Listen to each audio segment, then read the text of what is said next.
Who are you? AIRDANIEL. We are a duo band from Houston, Texas. We love making electronic music starting out, but we will be making all types of music in the near future. And we are very excited about our first record and what's to come next.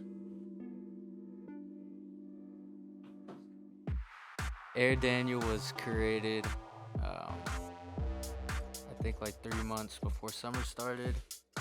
It was really just something that came out of thin air, but I feel like we've been working towards it for a long time. I think the timing is right now though, so. Why do you make music? So I think the main reason I make music, I've always loved music since a very young age. It's just something that I've always used to connect with people and to sort of connect with myself and who I really am. It's a sort of a therapy for me, and I think it's, one of the most beautiful things on earth. So for me, making music is a never-endless journey, and that's something that kind of intrigues me every time I step into my studio. I make music because it feels like an inner need, like a spiritual thing for me to do.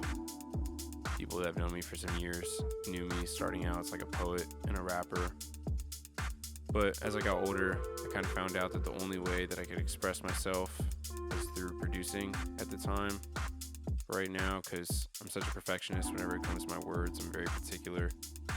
And I want to love on people and kind of just make the human race better through music.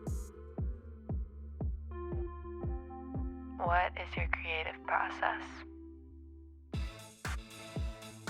So a big part of my creative process is trying to make bodies of work, trying to make albums, because my favorite music ever is pretty much typically albums, bodies of work, and that's what I'm trying to accomplish as well. So I'll make individual songs and then study them individually, but eventually I'll put them all together in a project.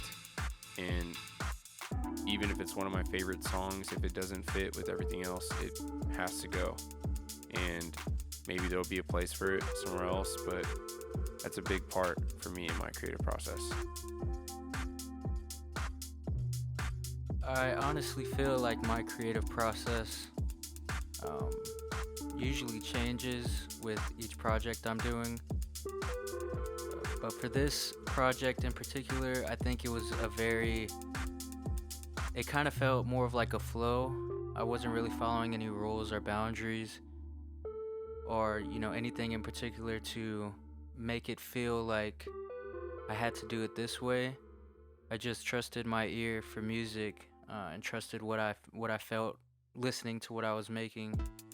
And that just kind of let everything create itself on its own, and I think it was really beautiful. I think accidents can be some of the most amazing pieces of work. American loving. What does it mean?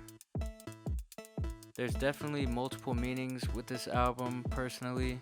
I think one of the biggest meanings for me, though, is the idea of the American dream, and how every coin has two sides to it, how where I'm from, there's a lot of beauty, but there's also a lot of darkness, I guess you can say. And I think it's kind of like a contrast that's necessary for life. Everything that seems very dark or negative has some sort of beauty in it, and everything that seems beautiful and I guess per se perfect has some darkness or flaw in it. And I think everybody experiencing what we experience in America, like we're all kind of a part of the same bubble. So I think the meaning for this really, besides that, is just trying to escape that bubble and I guess feel something new. So American loving to me means that I love all humans, but sonically on this first record, I wanted to touch on the American dream how cool it is, but also how stupid it is. I feel like as a musician, as an independent artist, I don't have that much money in this time of my life, and a lot of my favorite artists would probably say the same. And to some people, they may feel like a musician is living their best life, or anyone that loves what they do for work or what they do just in general could be living, quote unquote, the American dream. But really what I wanted to do through this music with no vocals is spread love to people and speak from my soul, but also touch on the American dream in my own eyes and my own perspective.